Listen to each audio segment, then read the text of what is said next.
record should reflect Mr. Plaskon's present quote with his lawyers. Please, as I indicated before, present with Mr. Plaskon today is his uncle Paul Healy. Mr. Healy was previously appointed guardian ad litem. I do want to observe for the court that his parents, Mr. and Mrs. Plaskon, have been in seclusion since this unfortunate event devastated not only for them, but for the Sanchez family. We thought, given the intense media interest, it might be best that we have Mr. Healy stand in at least for today's proceedings. Thank you, Mr. Mann. Mr. Paul Healy may be appointed guardian for Mr. Plaskon. Mr. Law? Yes, Your Honor. I think the appropriate business for today is the setting of a date for a probable cause hearing. I should also note for the record that as this is an ongoing investigation, there are more police reports that I still need to turn over to counsel, but I think it is appropriate at this point to set a date for that probable cause hearing, and then I will endeavor to get all of the materials that counsel will need to prepare for that hearing in the very near future.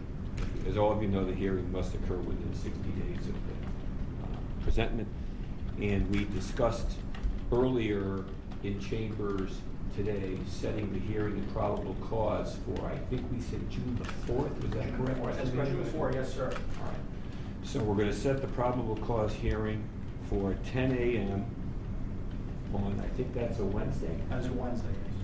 Wednesday, June the 4th. I assume, Mr. Lawler, that any additional, as you just mentioned, discoverable items will be turned over well in advance of that date to the defense? Yes, the state will do.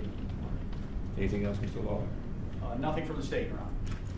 I would just reiterate for the record, Your Honor, that we had requested certain things for the court with respect to this young man's psychiatric status. He was released this morning from the emergency commitment. I've spoken to Dr. Berger, who is one of the managing psychiatrists in the Department of Corrections. He's going to be taken, as I understand it, to the Manson Youth Institute, where he's going to be placed in the infirmary. He will continue to be on one-to-one suicide watch. They're aware of his medications, and I've had the assurance from Dr. Berger that the staff there will continue to follow because he's still maintaining and demonstrating active psychosis. So the record should reflect this has been accepted by the state of Connecticut, obviously, for transfer to Part A, which means that he has to be housed now at Manson, which is the age-appropriate place for Mr. Plaskon, as he is 17, I believe. He's 17, May 31st. I have March 30. It's actually May. So that's a typo. So that should be reflected as 5/31/1997. So he's still 16 at this time. So he has to go to Manson, and based on your previous representations on the record, there will be a suicide watch on the minibus, and it should also reflect that Mr.